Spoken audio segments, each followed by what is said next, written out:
Es tiempo de hablar de Jesús. La lectura sin comentarios del libro El deseado de todas las gentes, capítulo 12. La tentación. Es tiempo de hablar de Jesús. Omar Medina les acompaña. Y Jesús, lleno del Espíritu Santo, volvió del Jordán y fue llevado por el Espíritu al desierto. Las palabras de Marcos son aún más significativas. Él dice: y luego el Espíritu le impele al desierto. Y estuvo allí en el desierto 40 días, y era tentado de Satanás, y estaba con las fieras, y no comió cosa en aquellos días. Cuando Jesús fue llevado al desierto para ser tentado, fue llevado por el Espíritu de Dios. Él no invitó a la tentación, fue al desierto para estar solo, para contemplar su misión y su obra. Por el ayuno y la oración debía fortalecerse para andar en la senda manchada de sangre que iba a recorrer. Pero Satanás sabía que el Salvador había ido al desierto y pensó que esa era la mejor ocasión para atacarle. Grandes eran para el mundo los resultados que estaban en juego en el conflicto entre el príncipe de la luz y el caudillo del reino de las tinieblas. Después de inducir al hombre a pecar, Satanás reclamó la tierra como suya y se llamó príncipe de este mundo. Habiendo hecho conformar a su propia naturaleza al Padre y a la Madre de nuestra especie, pensó establecer aquí su imperio. Declaró que el hombre le había elegido como soberano suyo. Mediante su dominio de los hombres, dominaba el mundo. Cristo había venido para desmentir la pretensión de Satanás. Como hijo del hombre, Cristo iba a permanecer leal a Dios. Así se demostraría que Satanás no había obtenido completo dominio de la especie humana y que su pretensión al reino del mundo era falsa. Todos los que deseasen liberación de su poder podrían ser liberados. El dominio que Adán había perdido por causa del pecado sería recuperado. Desde el anuncio hecho a la serpiente en el Edén: y enemistad pondré entre ti y la mujer, entre tu simiente y la simiente suya, como dice Génesis capítulo 3 versículo 15, Génesis 3:15, Satanás sabía que no ejercía dominio absoluto sobre el mundo. Veía en los hombres la obra de un poder que resistía a su autoridad. Con intenso interés consideró los sacrificios ofrecidos por Adán y sus hijos. En esta ceremonia discernía el símbolo de la comunión entre la tierra y el cielo. Se dedicó a interceptar esta comunión. Representó falsamente a Dios, así como los ritos que señalaban al Salvador. Los hombres fueron inducidos a temer a Dios como a un ser que se deleitaba en la destrucción. Los sacrificios que debían revelar su amor eran ofrecidos únicamente para apaciguar su ira. Satanás excitaba las malas pasiones de los hombres a fin de asegurar su dominio sobre ellos. Cuando fue dada la palabra escrita de Dios, Satanás estudió las profecías del advenimiento del Salvador. De generación en generación trabajó para cegar a la gente acerca de esas profecías, a fin de que rechazase a Cristo en ocasión de su venida. Al nacer Jesús, Satanás supo que había venido un ser comisionado divinamente para disputarle su dominio. Tembló al oír el mensaje del ángel que atestiguaba la autoridad del rey recién nacido. Satanás conocía muy bien la posición que Cristo había ocupado en el cielo como amado del Padre. El hecho de que el Hijo de Dios viniese a esta tierra como hombre le llenaba de asombro y aprensión. No podía sondear el misterio de este gran sacrificio. Su alma egoísta no podía comprender tal amor por la familia engañada. La gloria y la paz del cielo y el gozo de la comunión con Dios eran débilmente comprendidos por los hombres, pero eran bien conocidos para Lucifer, el querubín cubridor. Puesto que había perdido el cielo, estaba resuelto a vengarse, haciendo participar a otros de su caída. Eso lo lograría induciéndolos a menospreciar las cosas celestiales y poner sus afectos en las terrenales. No sin obstáculos iba el generalísimo del cielo a ganar las almas de los hombres para su reino. Desde su infancia en Belén fue continuamente asaltado por el maligno. La imagen de Dios se manifestaba en Cristo y en los concilios de Satanás se había resuelto vencerle. Ningún ser humano había venido al mundo y escapado del poder del engañador. Las fuerzas de la Confederación del Mal asediaban su senda para entablar guerra con él y, si era posible, prevalecer contra él. En ocasión del bautismo del Salvador, Satanás se hallaba entre los testigos, vio la gloria del Padre que descansaba sobre su Hijo, oyó la voz de Jehová atestiguar la divinidad de Jesús. Desde el pecado de Adán, la especie humana había estado privada de la comunión directa con Dios. El trato con el cielo y la tierra se había hecho por medio de Cristo, pero ahora que Jesús había venido en semejanza de carne de pecado, el Padre mismo habló. Antes se había comunicado con la humanidad por medio de Cristo, ahora se comunicaba con la humanidad en Cristo. Satanás había esperado que el aborrecimiento que Dios siente hacia el mal produjera una eterna separación entre el cielo y la tierra. Pero ahora era evidente que la relación entre Dios y el hombre había sido restaurada. Satanás vio que debía vencer o ser vencido. Los resultados del conflicto significaban demasiado para ser confiados a sus ángeles confederados. Debía dirigir personalmente la guerra. Todas las energías de la apostasía se unieron contra el Hijo de Dios. Cristo fue hecho el blanco de toda arma del infierno. Muchos consideran este conflicto entre Cristo y Satanás como si no tuviese importancia para su propia vida, y para ellos tiene poco interés. Pero esta controversia se repite en el dominio de todo corazón humano. Nunca sale uno de las filas del mal para entrar en el servicio de Dios sin arrostrar los asaltos de Satanás. Las seducciones que Cristo resistió son las mismas que nosotros encontramos tan difíciles de resistir. Le fueron infligidas en un grado tanto mayor cuanto más elevado es su carácter que el nuestro. Llevando sobre sí el terrible peso de los pecados del mundo, Cristo resistió la prueba del apetito, del amor al mundo y del amor a la ostentación que conduce a la presunción. Estas fueron las tentaciones que vencieron a Adán y Eva y que tan fácilmente nos vencen a nosotros.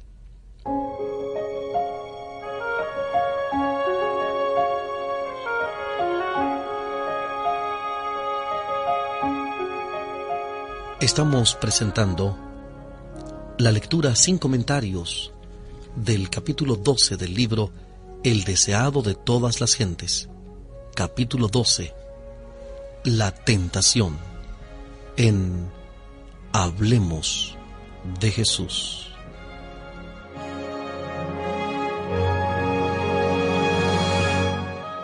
Satanás había señalado el pecado de Adán como prueba de que la ley de Dios era injusta y que no podía ser acatada. En nuestra humanidad, Cristo había de resarcir el fracaso de Adán. Pero cuando Adán fue asaltado por el tentador, no pesaba sobre él ninguno de los efectos del pecado. Gozaba de una plenitud de fuerza y virilidad, así como del perfecto vigor de la mente y del cuerpo. Estaba rodeado por las glorias del Edén y se hallaba en comunión diaria con los seres celestiales. No sucedía lo mismo con Jesús cuando entró en el desierto para luchar con Satanás. Durante 4000 años la familia humana había estado perdiendo fuerza física y mental, así como valor moral, y Cristo tomó sobre sí las flaquezas de la humanidad degenerada. Únicamente así podía rescatar al hombre de las profundidades de su degradación. Muchos sostienen que era imposible para Cristo ser vencido por la tentación. En tal caso, no podría haberse hallado en la posición de Adán. No podría haber obtenido la victoria que Adán dejó de ganar.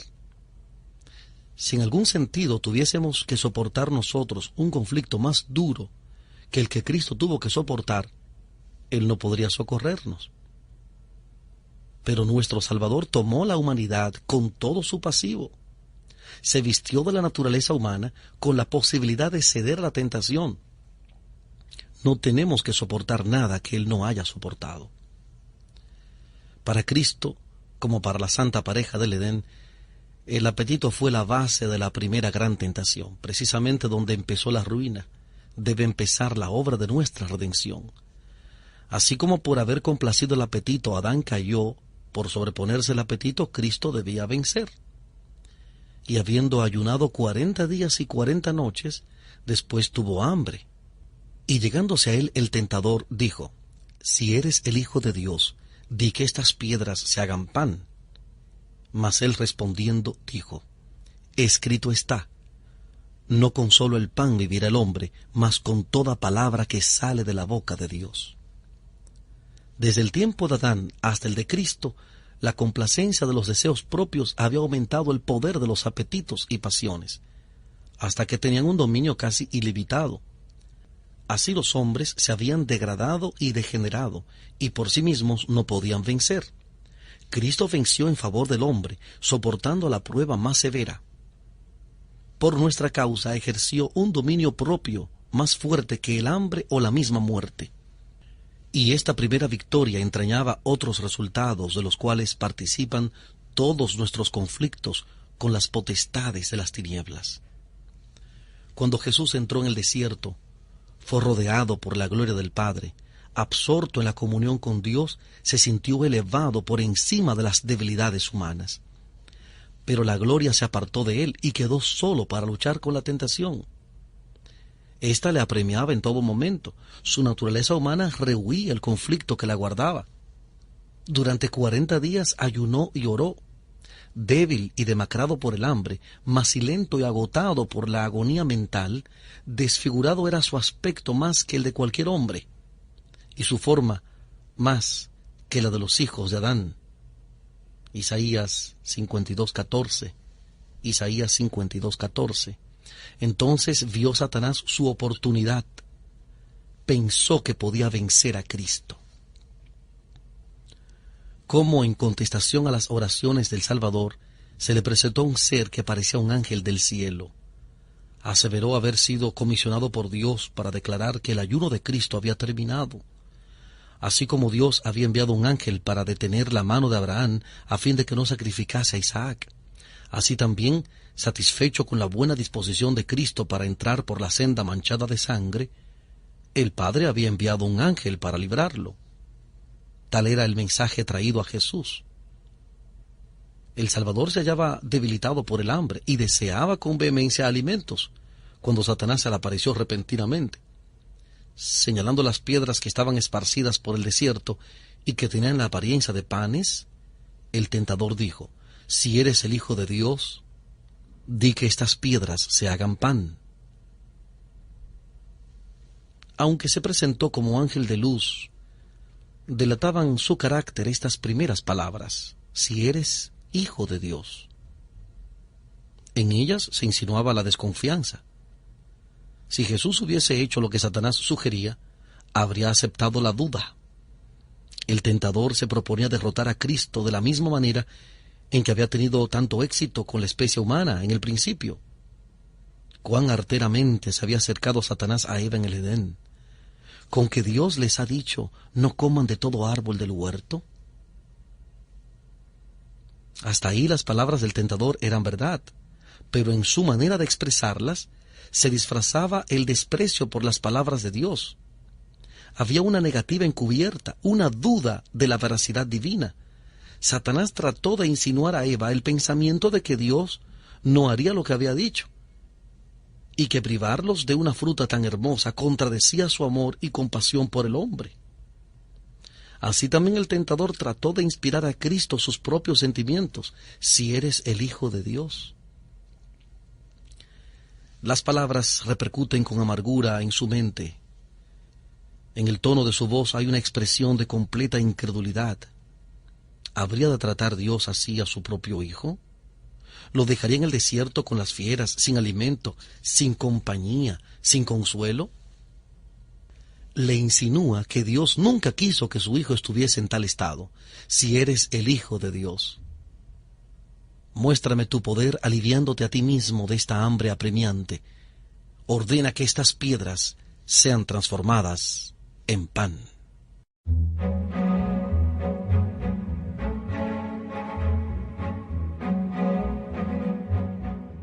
Estamos presentando la lectura sin comentarios del libro El deseado de todas las gentes, capítulo 12, La tentación, en Hablemos de Jesús.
Continuamos en la presentación de la lectura sin comentarios de este capítulo 12 del libro El deseado de todas las gentes.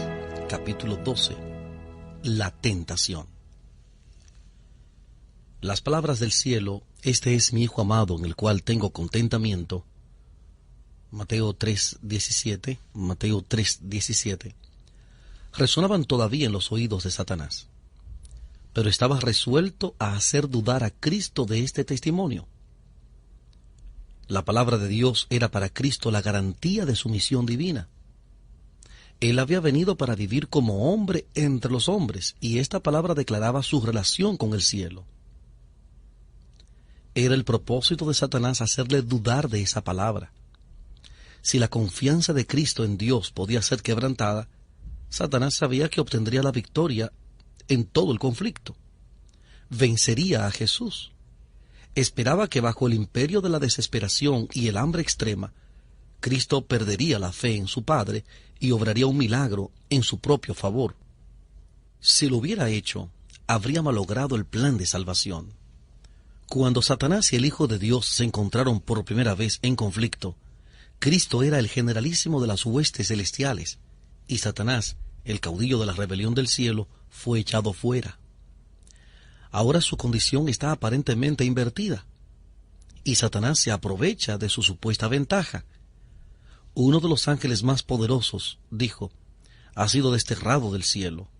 El aspecto de Jesús indica que Él es aquel ángel caído, abandonado de Dios y de los hombres. Un ser divino podría sostener su pretensión realizando un milagro. Si eres hijo de Dios, di que estas piedras se hagan pan. Un acto tal de poder creador, insistía el tentador, sería evidencia concluyente de su divinidad. Pondría término a la controversia.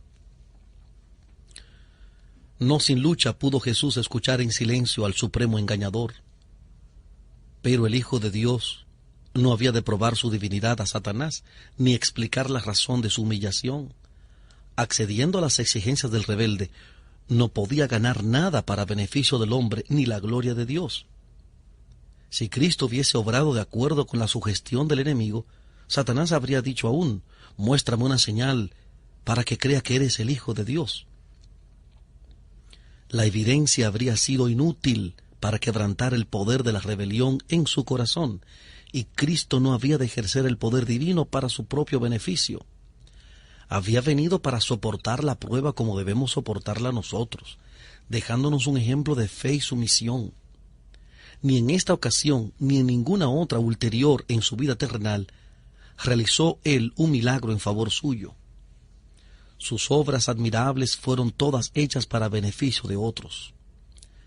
Aunque Jesús reconoció a Satanás desde el principio, no se sintió provocado a entrar en controversia con él. Fortalecido por el recuerdo de la voz del cielo, se apoyó en el amor de su Padre. No quiso parlamentar con la tentación. Jesús hizo frente a Satanás con las palabras de la Escritura. Escrito está, dijo. En toda tentación, el arma de su lucha era la palabra de Dios. Satanás exigía de Cristo un milagro como señal de su divinidad. Pero aquello que es mayor que todos los milagros, una firme confianza en un así dice Jehová, era una señal que no podía ser controvertida. Mientras Cristo se mantuviese en esa posición, el tentador no podría obtener ventaja alguna. Fue en el tiempo de la mayor debilidad cuando Cristo fue asaltado por las tentaciones más fieras. Así Satanás pensaba prevalecer. Por este método había obtenido la victoria sobre los hombres. Cuando faltaba la fuerza y la voluntad se debilitaba y la fe dejaba de reposar en Dios, entonces los que habían luchado valientemente por lo recto durante mucho tiempo eran vencidos. Moisés se hallaba cansado por los 40 años de peregrinaciones de Israel cuando su fe dejó de asirse momentáneamente del poder infinito. Fracasó en los mismos límites de la tierra prometida. Así también sucedió con Elías, que había permanecido indómito delante del rey Acab y había hecho frente a toda la nación de Israel, encabezada por los 450 profetas de Baal. Después de aquel terrible día pasado sobre el monte Carmelo, cuando se había matado a los falsos profetas y el pueblo había declarado su fidelidad a Dios, Elías huyó para salvar su vida ante las amenazas de la idólatra Jezabel. Así se había aprovechado Satanás de la debilidad de la humanidad, y aún hoy sigue obrando de la misma manera. Siempre que una persona esté rodeada de nubes, se halle perpleja por las circunstancias o afligida por la pobreza y la angustia, Satanás está listo para tentarla y molestarla. Ataca los puntos débiles de nuestro carácter. Trata de destruir nuestra confianza en Dios, porque Él permite que exista tal estado de cosas. Nos vemos tentados a desconfiar de Dios y a poner en duda su amor. Muchas veces el tentador viene a nosotros como se presentó a Cristo, desplegando delante de nosotros nuestras debilidades y flaquezas. Espera desalentar el alma y quebrantar nuestra confianza en Dios. Entonces está seguro de su presa. Si nosotros le hiciéramos frente como lo hizo Jesús, evitaríamos muchas derrotas. Parlamentando con el enemigo, le damos ventaja. Cuando Cristo dijo al tentador, no solo con el pan vivirá el hombre, mas con toda palabra que sale de la boca de Dios, repitió las palabras que más de 14 siglos antes había dicho a Israel. Acordarte has de todo el camino por donde te ha traído Jehová tu Dios estos 40 años en el desierto, y te afligió, e hízote tener hambre, y te sustentó con maná, comida que no conocías tú ni tus padres la habían conocido, para hacerte saber que el hombre no vivirá de solo el pan, mas de todo lo que sale de la boca de Jehová vivirá el hombre. Deuteronomio capítulo 8, versículos 2 y 3. Deuteronomio 8, 2 y 3. En el desierto, cuando todos los medios de sustento se habían agotado, Dios envió a su pueblo maná del cielo, y esto era una provisión suficiente y constante. Dicha provisión había de enseñarles que mientras confiasen en Dios y anduviesen en sus caminos, Él no los abandonaría. El Salvador puso ahora en práctica la lección que había enseñado a Israel. La palabra de Dios había dado socorro a la hueste hebrea, y la misma palabra se lo daría también a Jesús. Esperó el tiempo en que Dios había de traerle alivio. Se hallaba en el desierto, en obediencia a Dios, y no iba a obtener alimentos siguiendo las sugestiones de Satanás. En presencia del universo, atestiguó que es menor calamidad sufrir lo que venga que apartarse un ápice de la voluntad de Dios.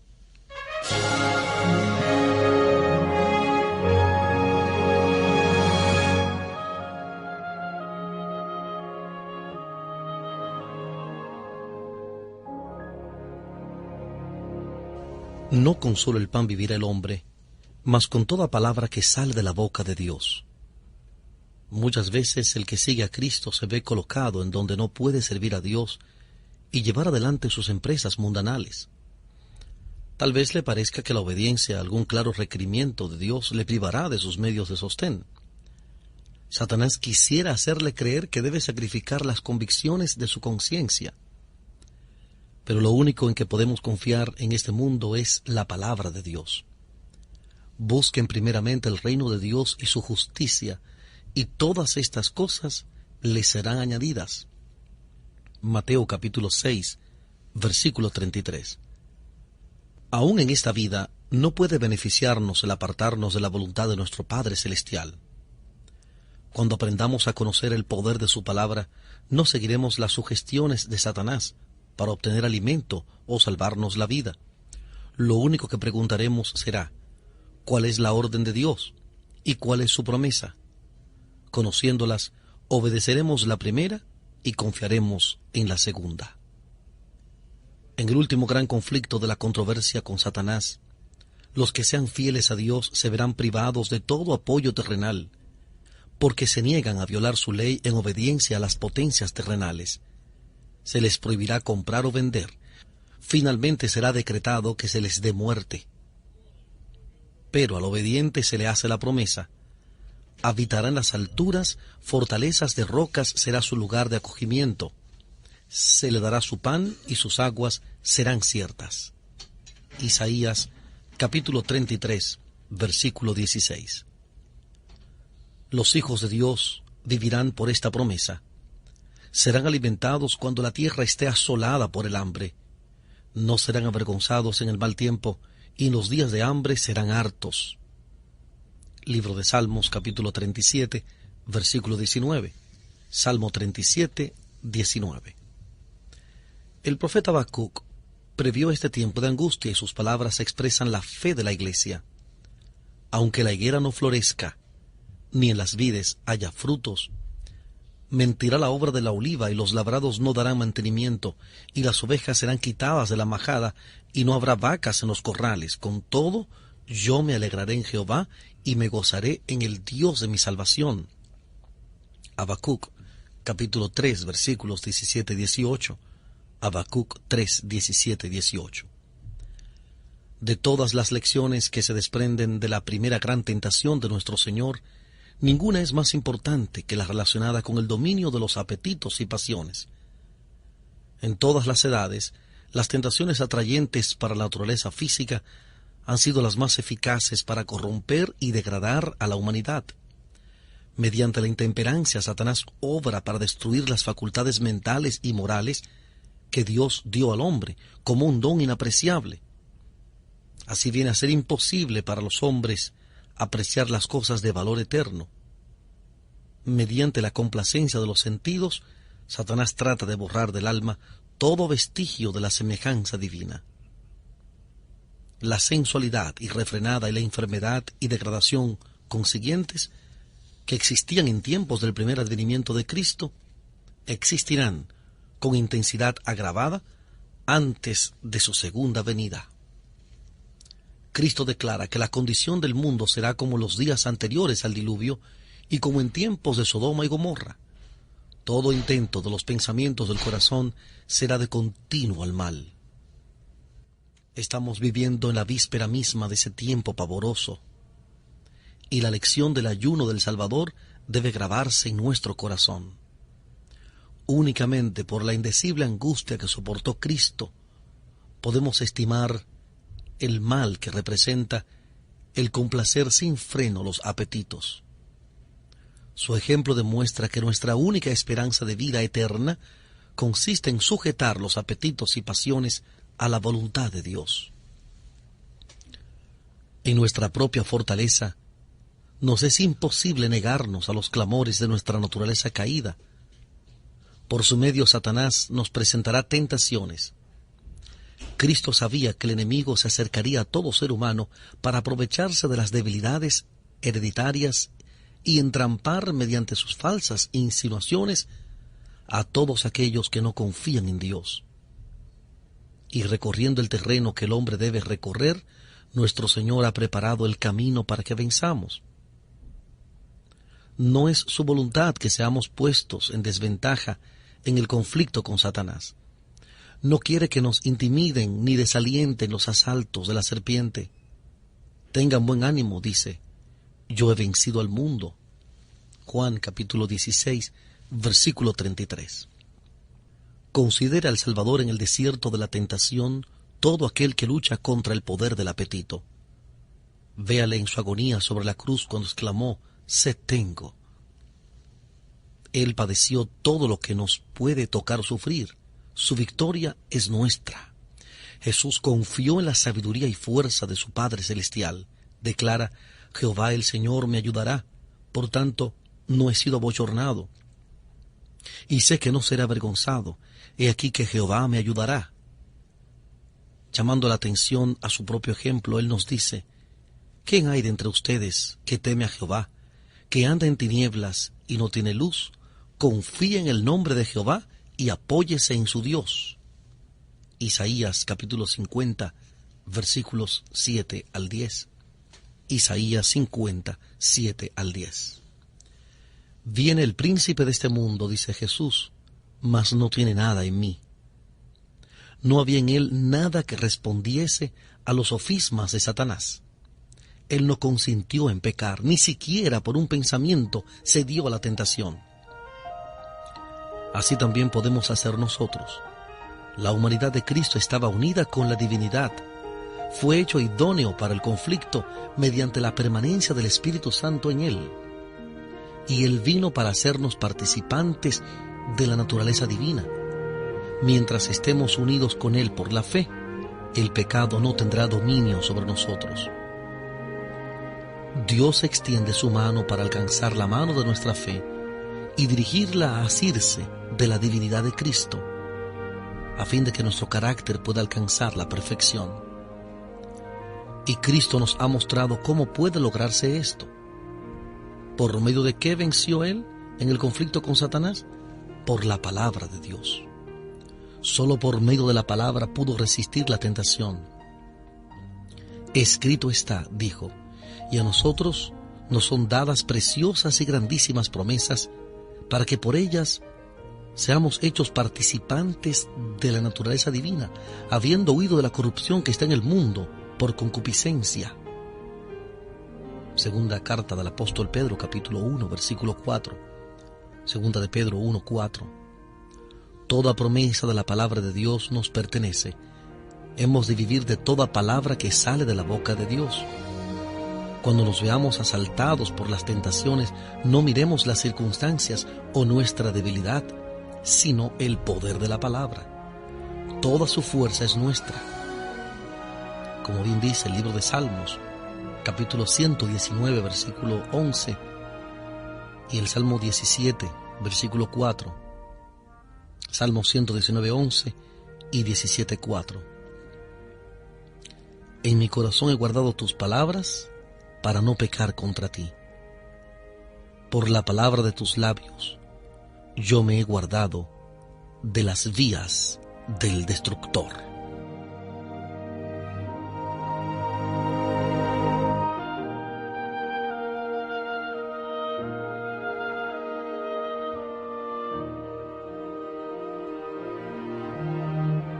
Hemos presentado la lectura sin comentarios del capítulo 12 del libro El deseado de todas las gentes. Capítulo 12. La tentación. Este capítulo está basado en el Evangelio según San Mateo capítulo 4, versículos 1 al 11. Mateo 4, 1 al 11. Marcos 1, 12 y 13. Marcos 1, 12 y 13. Y Lucas capítulo 4, versículos 1 al 13. Lucas capítulo 4, versículos 1 al 13. Hablemos de Jesús. Les acompañó Omar Medina. Muchas gracias por la fina gentileza de la atención dispensada.